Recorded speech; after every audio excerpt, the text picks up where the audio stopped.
ഇപ്പോൾ ഒരു പ്രധാന വിവാദം കൊഴുക്കുന്നുണ്ട്. പ്രധാനമന്ത്രി നരേന്ദ്രമോദി 75 വയസ്സിൽ റിട്ടയർ ചെയ്യുമോ എന്ന ചോദ്യം പല കോണുകളിൽ നിന്നും ഉയരുന്നുണ്ട്. കഴിഞ്ഞ ജൂലൈയിൽ ഇത് സംബന്ധിച്ച ഒരു പ്രസ്താവന RSS തലവൻ്റെ ഭാഗത്തു നിന്ന് വന്നു എന്ന തരത്തിൽ വാർത്തകളും ഉണ്ടായിരുന്നു.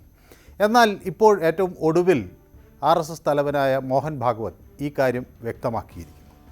75 വയസ്സിൽ ആരെങ്കിലും റിട്ടയർ ചെയ്യണമെന്ന് താൻ പറഞ്ഞിട്ടില്ല എന്ന് അദ്ദേഹം തറപ്പിച്ച് പറയുന്നു. താനോ മറ്റാരെങ്കിലുമോ 75 വയസ്സിൽ റിട്ടയർ ചെയ്യണമെന്ന് താൻ ഒരിക്കലും ഉദ്ദേശിച്ചിട്ടില്ല. അതൊക്കെ തീരുമാനിക്കുന്നത് സംഘടനയാണ്. താൻ RSSൻ്റെ സർസംഘചാലകാണെങ്കിൽ കൂടിയും അത് തീരുമാനിക്കുന്നത് കൂട്ടായാണ്. ഒരാൾക്ക് ഒറ്റയ്ക്ക് ഒരു തീരുമാനം എടുക്കാൻ കഴിയില്ല എന്ന് അദ്ദേഹം വ്യക്തമായി പറഞ്ഞു. അപ്പോൾ 75 വയസ്സ് വിവാദം എങ്ങനെ വന്നു എന്ന ഒരു ചോദ്യം ഉയരുകയാണ്. സെപ്റ്റംബർ 11 ശ്രീ മോഹൻ ഭാഗവത്തിന് 75 വയസ്സാകുന്നു. പ്രധാനമന്ത്രി നരേന്ദ്രമോദിക്കാകട്ടെ സെപ്റ്റംബർ 17 75 വയസ്സാകും. അപ്പോൾ ഈ രണ്ടുപേരും വിരമിക്കുമോ എന്ന ചോദ്യം സമൂഹ മാധ്യമങ്ങളിൽ പല കോണുകളിൽ ഒക്കെ ഉയർന്നിരുന്നു.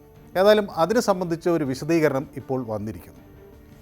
അന്ന് ഒരു പുസ്തകത്തിൻ്റെ പ്രകാശന ചടങ്ങിലാണ് ഈ വിവാദത്തിന് തുടക്കമായത്. അത് കഴിഞ്ഞ വർഷം ജൂലൈയിലാണ് ഈ വിവാദം ഉണ്ടായത്. കൃത്യമായി പറഞ്ഞാൽ ജൂലൈ 9 ഈ വിവാദം ഉണ്ടാകുന്നത്.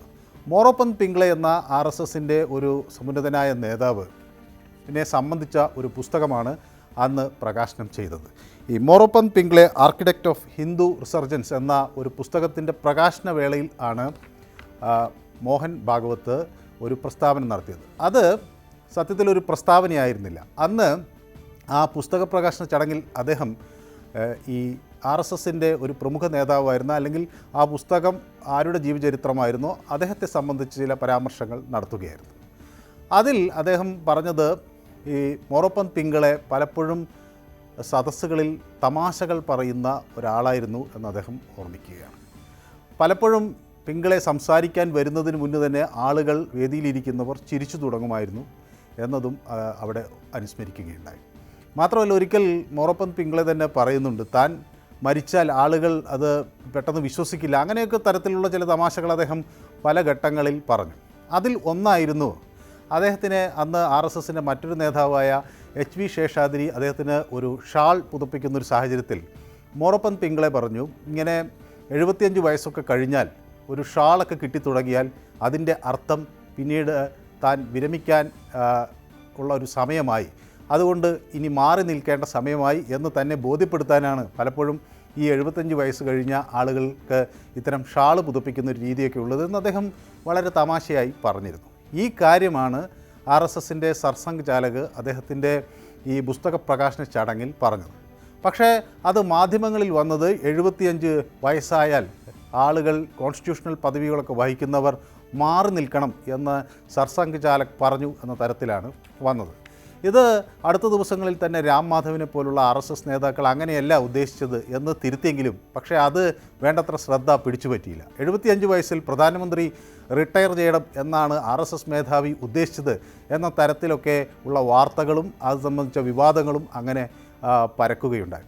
പിന്നീട് RSSൻ്റെ നാഗപ്പൂരിലുള്ള ആസ്ഥാനത്ത് പ്രധാനമന്ത്രി ചെന്നപ്പോൾ തൻ്റെ റിട്ടയർമെൻറ്റിനെ കുറിച്ച് ചിന്തിക്കാനാണ് പ്രധാനമന്ത്രി പോയത് എന്ന തരത്തിലും വാർത്തകൾ പരന്നു. ഏതായാലും ഇന്ന് അത് സംബന്ധിച്ചുള്ളൊരു വിശദീകരണം കൃത്യമായി RSSൻ്റെ മേധാവിയുടെ ഭാഗത്തുനിന്ന് വരികയാണ്. അങ്ങനെ ഒരു റിട്ടയർമെൻറ്റ് എന്നൊന്ന് തങ്ങൾക്കില്ല. അപ്പോൾ 80 വയസ്സിൽ തന്നോട് സംഘം ഒരു ശാഖ നടത്താൻ പോകണം എന്നാവശ്യപ്പെട്ടാൽ താൻ സന്തോഷത്തോടു കൂടി പോകും. 35 വയസ്സുള്ള ഒരാളോട് ഒരു പക്ഷേ ഓഫീസിലിരിക്കാൻ പറയും.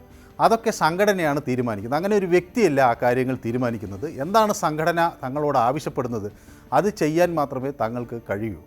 അല്ലാതെ ആർക്കെങ്കിലും സ്വന്തം താല്പര്യപ്രകാരം എന്തെങ്കിലും ചെയ്യാൻ ഇതിനകത്ത് ഉള്ള ഒരു അല്ലെങ്കിൽ അതൊരു രീതിയല്ല. അങ്ങനെ ഒരു സ്വാതന്ത്ര്യം എടുക്കുന്നൊരു രീതി സംഘടനയ്ക്കകത്തില്ല എന്ന് അദ്ദേഹം വ്യക്തമാക്കുകയാണ്. അപ്പോൾ വലിയ ആ ഒരു വിവാദം ഒരുപക്ഷെ ഇതോടെ കത്തിയടങ്ങുമോ എന്നറിയില്ല. ചിലപ്പോൾ ഇത് കൂടുതൽ സങ്കീർണമാകാം. പ്രധാനമന്ത്രി തുടരുന്നു അല്ലെങ്കിൽ തുടരാൻ വേണ്ടി ഉള്ള നീക്കങ്ങൾ നടത്തുന്നു എന്ന തരത്തിൽ വേണമെങ്കിൽ മാധ്യമങ്ങൾ ഇതിനെ വായിച്ചെടുക്കാം. പക്ഷേ ഏതായാലും 75 വയസ്സിൽ ആളുകൾ റിട്ടയർ ചെയ്യുന്ന ഒരു രീതി പ്രധാനമായും RSSൽ നമുക്ക് കാണാൻ കഴിയില്ല. ഹെഡ്ഗേവാർ വളരെ നേരത്തെ അദ്ദേഹത്തിൻ്റെ ആരോഗ്യ പ്രശ്നങ്ങൾ കാരണം മാറി നിന്നു. അതിനുശേഷം വന്ന ഗോൾവാൾക്കറും സമാനമായ രീതിയിൽ 68 വയസ്സാകുമ്പോഴേക്കും അദ്ദേഹവും മാറി നിൽക്കുന്നുണ്ടാകും. പക്ഷേ പിന്നീട് ഈ ബാലസാഹിബ് ദേവറസ് ആകട്ടെ അദ്ദേഹം 79 വയസ്സ് വരെ നിന്നു. പ്രൊഫസർ രാജേന്ദ്ര സിംഗ് ആകട്ടെ 78 വയസ്സ് വരെ അദ്ദേഹം ആ ചുമതലകളിലുണ്ടായിരുന്നു. കെ സുദർശൻ 79 വയസ്സ് വരെ ചുമതലയിലുണ്ടായിരുന്നു. അപ്പോൾ 75 വയസ്സിൽ റിട്ടയർ ചെയ്യുക എന്നൊരു രീതി അവിടെ ഇല്ല. അത് പ്രസ്ഥാനം ആവശ്യപ്പെടുന്ന തരത്തിൽ മാറുക, അല്ലെങ്കിൽ വേണ്ട ചുമതലകൾ ഏൽപ്പിക്കുന്ന ചുമതലകൾ ചെയ്യുക എന്ന ഒരു പോംവഴി മാത്രമേ, അല്ലെങ്കിൽ ഒരു മാർഗം മാത്രമേ ആളുകൾക്ക് മുന്നിൽ ഉള്ളൂ എന്നുകൂടി ഇത് വ്യക്തമാക്കുകയാണ്. ഏതായാലും ഇത് ഒരു വലിയ വിവാദത്തിന് വരും ദിവസങ്ങളിലും വഴിവെക്കും. അടുത്ത തെരഞ്ഞെടുപ്പിൽ ആര് വീണ്ടും ഈ NDA മുന്നണി നയിക്കുമെന്ന ചോദ്യം വളരെ ശക്തമായി ഉയരുകയാണ്. പ്രധാനമന്ത്രി മോദിക്ക് ശേഷം ആരുണ്ടാകും ഇതുപോലെ കരുത്തനായി ഈ NDA മുന്നണിയെ മുന്നോട്ട് കൊണ്ടുപോകാൻ, BJP നയിക്കാൻ ആരുണ്ടാകുമെന്ന ചോദ്യമൊക്കെ ഉയരുകയാണ്. മോദിക്ക് ശേഷം BJPക്ക് എന്ത് സംഭവിക്കും? ഇത്തരം 100,000 ചോദ്യങ്ങൾ രാഷ്ട്രീയ കേന്ദ്രങ്ങളിൽ വളരെ സജീവമായി ചർച്ചയാകുന്ന ഒരു ഘട്ടത്തിലാണ് RSS മേധാവി ഈ നിലപാട് കൃത്യമായി വിശദീകരിക്കുന്നത്.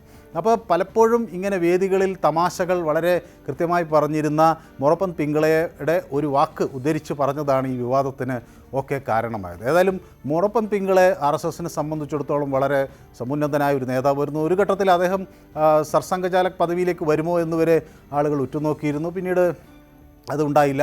ഇത് പലരും ആ സ്ഥാനം വേണ്ട എന്ന് ത്യജിക്കുന്നൊരു രീതിയാണ് മുമ്പൊക്കെ കണ്ടിരുന്നത്. അപ്പോൾ അങ്ങനെയാണ് അദ്ദേഹം മാറി നിന്നതെന്നുള്ള വിവരങ്ങൾ പുറത്തു വരുന്നത്. ഏതായാലും ഈ സംഘടനയുടെ സൈദ്ധാന്തിക തലത്തിൽ അതിൻ്റെ പദ്ധതികൾ ആസൂത്രണം ചെയ്യുന്നതിലൊക്കെ വലിയ പങ്ക് വഹിച്ച ആളായിരുന്നു ഈ മൊറപ്പന്ത് പിംഗളെ.